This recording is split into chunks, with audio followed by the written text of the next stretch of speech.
Assalamualaikum warahmatullahi wabarakatuh. Alhamdulillahirrahmanirrahim. Pada kesempatan pagi hari ini kita bisa bertatap muka melalui virtual pada semester 2 di pertemuan ketiga ini.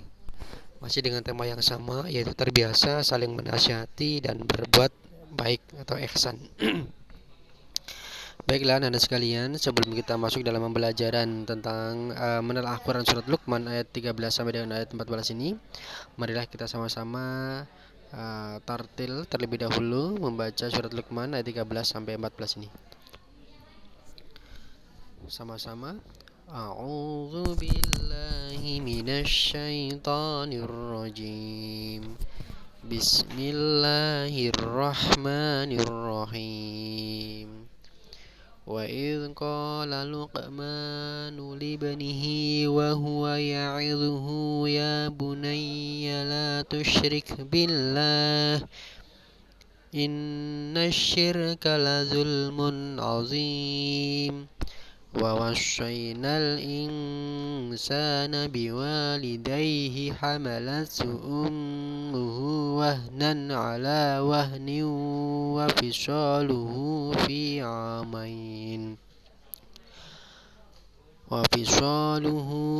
عامين أن اشكر لي ولوالديك إلي المصير.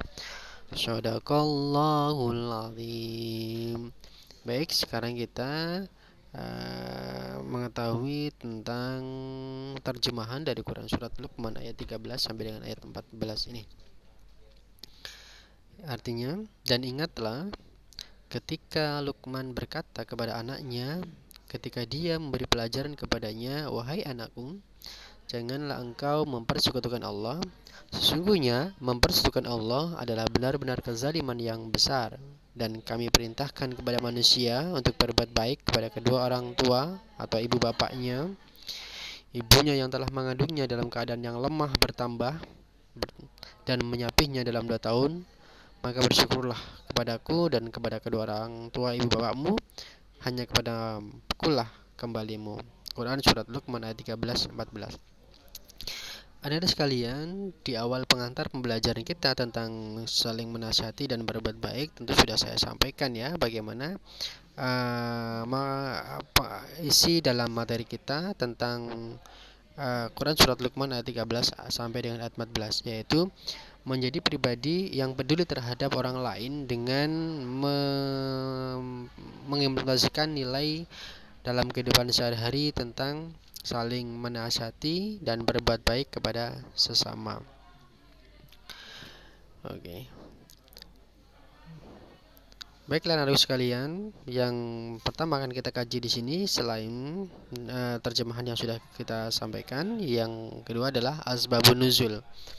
Asbabun nuzul di sini adalah berkaitan dengan sebab turunnya Quran surat Luqman ayat 13 sampai dengan ayat 14 ini.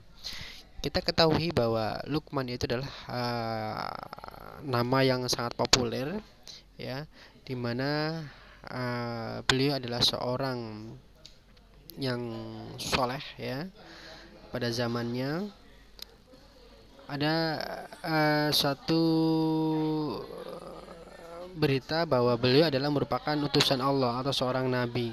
Tetapi ada pendapat lain bahwa beliau hanya seorang pengembala ya, seorang pengembala yang memang dia mempunyai keteguhan hati, soleh, kesabaran dalam mendidik anaknya. Oleh karena itu namanya diangkat di dalam Al-Quran surat Luqman ya. Mungkin Anda sekalian sudah pernah mengetahui cerita tentang Luqman ya, dimana ketika Luqman itu memberikan nasihat kepada anaknya, yaitu kalau tersebut adalah ketika Luqman bersama dengan anaknya untuk menuju ke kota ya, ke kota, lalu kemudian membawa seekor keledai di situ. Nah, pada saat perjalanan menuju ke kota, Luqman itu naik keledai sedangkan anaknya berjalan di bawah ya, menuntunnya. Nah, kemudian terdengarlah suara bisik-bisik dari orang-orang yang melihatnya. Dia mengatakan bahwasanya sungguh ironis sekali seorang tua yang tega melihat anaknya berjalan sementara dirinya itu menunggangi keledai. Mendengar hal tersebut, akhirnya Luqman pun kemudian turun, dan kemudian anaknya disuruh menggantikan posisinya untuk naik ke keledainya. Begitu setelah kemudian berjalan, maka terdengarlah kembali bisikan-bisikan dari orang-orang yang mengatakan bahwasanya sungguh anak durhaka, bahwa orang tua yang sudah renta justru harus berjalan, sedangkan anaknya malah dia enak-enakan duduk di atas menaiki keledai itu. Mendengar hal tersebut, akhirnya kemudian Luqman pun berhenti dan kemudian menyuruh anaknya untuk turun, dan akhirnya keduanya berjalan dengan menuntun keledai tersebut. Tetapi itu pun juga tidak menyulut orang-orang untuk berargumen lagi. Hingga akhirnya mereka berargumen, bagaimana orang ini bisa melakukan hal tersebut sementara berjalan di antara keledai yang tentu bisa diambil manfaatnya. Kok begitu orang-orang ini tidak memanfaatkan situasi yang ada, di mana yang seharusnya dia harus menaiki keledai. Nah, dianggap bahwa keduanya itu seolah-olah ya tidak menggunakan apa yang ada untuk dimanfaatkan. Nah, setelah mendengar pernyataan itu pun kemudian keduanya kemudian tidak berkomentar dan diam sampai menuju ke kota. Nah, sampai ke kota tersebut, lalu kemudian Luqman menyampaikan kepada anaknya. Nah, apa yang dikatakan oleh Luqman? Nah, apapun perkataan manusia adalah perkataan semata. Kita tak perlu memusingkan apa perkataan mereka, karena kebenaran hanyalah milik Allah semata. Nah, maksud di dalam apa yang disampaikan oleh Luqman tersebut itu memang menggambarkan bahwa suatu keadaan di mana orang-orang itu memang beragam dalam memberikan suatu pendapat ya mengenai satu sisi kehidupan. Kadangkala ada yang berpendapat itu memang menyakitkan, ada pula yang berpendapat atau beranggapan itu suatu hal yang memang menyenangkan, ada pula yang biasa-biasa saja. Itu adalah merupakan hal yang lumrah dalam suatu kehidupan. Di dalam ajaran Islam pun perbedaan pendapat itu sudah sudah biasa ya. Bahkan pada masa setelah Rasulullah, para sahabat itu adalah perbedaan pendapat ya, sehingga muncul beberapa faham-faham yang berbeda-beda. Itu sudah hal yang biasa. Oleh karena ini prinsipnya adalah ketika kita sudah mengkaji suatu ilmu atau syariat ya atas dasar Al-Quran dan Al-Hadis serta ijtihad para ulama, maka ini sudah menjadi model bagi kita. Adapun ketika seseorang itu mencela ataupun kemudian mendustakan dari kebenaran yang kita sampaikan atau kebenaran yang kita lakukan, maka kita kembalikan kepada Allah ya. Jadi benar apa yang dikatakan oleh Luqman ya. Jadi perkataan manusia adalah perkataan semata. Kita tidak perlu memusingkan apa perkataan mereka, karena mereka hanyalah milik Allah semata. Karena kebenaran hanyalah milik Allah semata. Itu. Di antara nasihat yang disampaikan Luqman kepada putranya ada dua. Yang pertama adalah jangan sekali-kali menyekutukan Allah, sebab perbuatan syirik merupakan dosa besar yang tak terampuni. Nah, di sini menggarisbawahi bahwa syirik adalah merupakan perbuatan yang besar. Oleh karena itu Luqman menyampaikan dan mewanti-wanti kepada putranya agar sampai jangan pernah melakukan dosa besar yang bernama syirik atau menyekutukan Allah atau menyembah selain Allah. Syirik itu sudah banyak diterapkan di masyarakat ya, mungkin yang mereka mempercayai tentang hal-hal di mana hal tersebut adalah merupakan suatu perbuatan yang syirik. Contohnya adalah mungkin sebuah tradisi-tradisi yang dibawa oleh umat Hindu yang sekarang ini masih diterapkan ya, tanpa adanya suatu pemurnian di dalam ritual tersebut. Nah, kemudian yang kedua adalah bersikap taat dan berbuat baik kepada kedua orang tua yang memiliki andil besar dalam kelangsungan hidup setiap anak manusia. Nah, bahwa orang tua adalah merupakan prioritas dalam kehidupan kita. Tentunya bahwa orang tua adalah merupakan uh, seseorang yang wajib kita taati, karena sesungguhnya bahwa ridhonya Allah itu adalah terletak pada ridhonya orang tua, serta murkanya Allah juga terletak pada murkanya orang tua. Oleh karena itu jangan pernah ya kita sampai tidak mendapatkan ridho orang tua, ataupun jangan sampai kita membuat murka orang tua yang menyebabkan Allah pun juga murka kepada kita. Nauzubillah summa naudzubillah. Ya, pernah saya sampaikan di dalam Quran surat Al-Isra ayat 23 tentang bagaimana kita harus berbuat baik pada orang tua. Ya, bahwa intinya adalah kita tidak boleh berkata-kata kasar kepada orang tua, membentaknya, bahkan dengan kata-kata saja itu tidak boleh. Ya, ketika orang tua dalam masa perawatanmu sudah tua, sudah renta, maka janganlah kita menyanyiakan mereka. Ada banyak keberkahan orang tua untuk kita. Makanya ketika orang tua itu sudah meninggal dunia, maka hilanglah satu keberkahan yang maksud dengan doa. Karena doa orang tua itu pasti akan diijabahi oleh Allah Subhanahu wa taala. Ini terkait dengan surat Luqman ya, yang kaitannya dengan berbuat baik pada orang tua. Yang selanjutnya adalah tafsir Quran surat Luqman ayat 13 sampai dengan 14. Ayat tersebut mengandung pengertian bahwa hendaknya kita saling menasihati apabila di antara kita ada yang lengah dan akan berbuat kemaksiatan atau kejahatan ataupun kemusyrikan atau yang lainnya, kita berkewajiban untuk mengingatkannya. Bahwa intinya adalah kita satu sama lain harus saling menasihati, ya, saling menasihati. Ya, harus saling tolong menolong. Wa ta'awanu 'alal birri wat taqwa wa la ta'awanu 'alal ismi wal 'udwan. Jadi bertolong menolonglah dalam hal ketakwaan dan janganlah kalian tolong menolong dalam hal kemungkaran. Ya, oleh karena itu sebenarnya bahwa menyampaikan satu kebaikan kepada orang lain itu adalah merupakan satu kewajiban orang Islam, ya, bukan hanya seorang guru agama, ustadz, kiai yang menyampaikan itu, tetapi kita semua orang Islam itu mempunyai kewajiban untuk menyampaikan, tablik, menyampaikan atau berdakwah, ya. Berdakwah itu kan hukumnya wajib bagi kita. Dengan kemampuan yang kita miliki tentunya adalah sesuai dengan kemampuan kita, ya. Oke. Ini makanya di sini dalam hadis riwayat Imam Bukhari Muslim disebutkan bahwasanya barang siapa yang melihat kemungkaran hendaklah ia mengubahnya dengan tangannya atau kekuasaannya, apabila tidak mampu maka dengan lisannya, dan jika tidak mampu maka dengan hatinya, dan itulah iman yang paling lemah. Nah, itulah iman. Ya. Nah, kita tahu bahwa saling menasihati adalah merupakan satu kewajiban yang tertuang juga di dalam Quran surat Al-Asr, ya.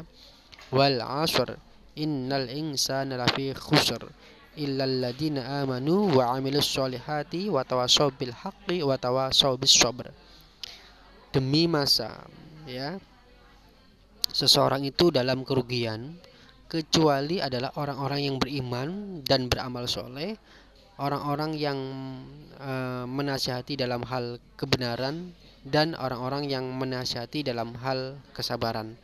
Nah, maka sebenarnya bahwa kita itu dalam hal menasihati itu sudah menjadi kewajiban. Apapun yang kita mampu, balighu walau ayat. Jadi sampaikan walau itu hanya seayat.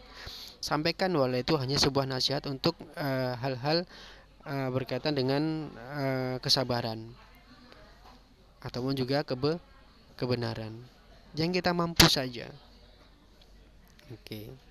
Ini berkaitan dengan Quran surat Luqman ayat 13 sampai dengan 14. Nah, ketentuan dalam memberikan nasihat, ya, tentunya adalah supaya nasihat kita bisa diterima oleh orang lain. Yang pertama adalah didasari niat yang benar dan tidak bermaksud menjatuhkan.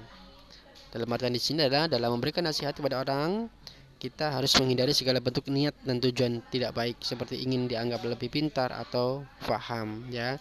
Jangan sampai kita mempunyai satu tujuan yang seperti itu. ya. Kita tidak ingin dianggap pintar atau dianggap paham. Kita hanya sekedar meluruskan dari apa yang kita ketahui bahwa itu adalah merupakan salah, maka kita itu tugasnya adalah meluruskan.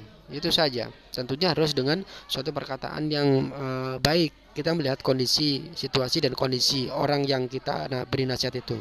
Makanya yang kedua di sini adalah memahami karakter orang yang akan dinasihati. Sebelum menyampaikan pesan atau nasihat, hendaklah memahami karakter orang yang dinasihati. Apakah orang tersebut punya sifat pemarah, mudah tersinggung, atau sebaliknya? Di samping memudahkan cara bagi kita untuk menyampaikan nasihat, memahami karakter seseorang dapat menghindarkan kita dari salah paham. Nah, ini yang harus kita ketahui. Ya, terkadang memang orang yang masih kecil ketika berbicara kepada orang tua itu juga akan diremehkan. Ketika orang yang itu ilmunya masih cetek berbicara kepada orang yang dia ilmunya banyak, kita pun juga mungkin akan diremehkan. Ketika kita masih muda berbicara dengan orang tua, itu pun juga akan diremehkan. Bisa jadi seperti itu. Nah, karena kita tidak tahu orang yang kita hadapi. Kalau orang yang kita hadapi adalah seseorang yang takabur seperti itu, mungkin ya kita akan diremehkan. Oleh karena itu kita harus bisa melihat situasi dan kondisi dengan siapa kita berbicara. Kemudian yang ketiga adalah menasihati tanpa menggurui. Ya. Dalam menyampaikan suatu nasihat, kita dianjurkan untuk mencari cara atau metode yang paling tepat agar pesan tersebut bisa diterima tanpa ada kesan menggurui, terutama terhadap orang yang lebih tua. Ya karena itu tadi kadang-kala memang kita merasa anak masih bau kencur, kemudian berani-beraninya ngomongin orang tua. Ya sebenarnya orang yang rendah hati itu tidak seperti itu. Kita bukan melihat siapa yang bicara, tapi adalah apa yang dibicarakan atau ilmu yang dia sampaikan. Sebenarnya adalah itu. Nah, oleh karena itu, ini menjadi pesan bagi kita semuanya. Tentunya adalah janganlah menjadi seseorang yang takabur ya. Takabur itu adalah yang menyombongkan diri karena dengan ilmu kita merasa ilmunya banyak, lalu kemudian kita meremehkan orang lain yang membicarakan hal yang sama dengan kita. Nah, itu tidak boleh ya, seperti itu dilakukan. Baik anak-anak sekalian, inilah itu tadi yang terkait dengan Quran surat Luqman ayat 13 dan juga 14. Prinsipnya di dalam Quran tersebut adalah waqulil haqqu mir rabbikum faman syaa'a falyu'min wa man syaa'a falyakfur. Inna a'tadna lidh-dhalimina naran ahata bihim suradiquha wa yastakhisu yukhasu bima inkal muhli yasul wujuh bi asasyarabu wa sa'at murtafaqa. Jadi intinya adalah bahwa kebenaran itu adalah datangnya dari Allah. Ketika mereka mendustakan atau ketika mereka berzalim kepada Allah dengan ayat-ayat yang kita sampaikan, maka itu sudah menjadi hak prerogatif Allah untuk mengazab mereka, yaitu akan dimasukkan di dalam neraka. Nah, dalam hal kita menasihati kepada orang lain, minhum may yu'minhi wa minhum may yu'minu bihi wa minhum man la yu'minu wa rabbuka a'lamu bil mufsidin wa in kadzabuka faquli amali wa lakum amalukum antum bari'una mimma a'malu wa ana bari'un mimma ta'malun. Itu artinya begini. Saling menasihati adalah merupakan suatu kewajiban yang mana ketika kita mengetahui tentang suatu kebenaran kita sampaikan kepada orang lain. Adapun ketika mereka mendustakan kebenaran itu, maka wa in kadzabuka faqulli amali walakum amalukum antum bari'una mimma a'malu wa ana bari'um mimma ta'malun. Artinya jika mereka mendustakan kebenaran yang kita sampaikan, maka fakuli amali walakum amalukum antum bari'una mimma a'malu wa ana bari'um mimma ta'malun. Aku terlepas dari apa yang mereka kerjakan, mereka pun terlepas dari apa yang aku kerjakan. Inilah sebuah prinsipnya. Ya, jadi intinya adalah kita hanya sekedar menunaikan suatu kewajiban sebagai orang Islam adalah menyampaikan, menasihati dalam hal kebenaran dan menasihati dalam hal kesabaran. Baiklah Anda sekalian, kuis atau soalan. Soalan yang pertama adalah ketika Anda sudah memahami apa yang saya sampaikan dalam Quran surat Luqman ayat 13 sampai dengan 14 tadi, silakan Anda jawab. Berikan beberapa alasan yang menjadikan Anda enggan untuk melakukan atau menyampaikan nasihat kebenaran dan juga nasihat dalam hal kesabaran. Berikan alasannya. Lalu bagaimana solusi dan sebaiknya Anda ya dalam posisi yang saat ini Anda alami tentang dalam hal saling menasihati dalam kebenaran dan juga kesabaran. Terima kasih. Kita akan berlanjut kepada sesi yang kedua di surat Al-Baqarah ayat 83. Baik, Assalamualaikum warahmatullahi wabarakatuh.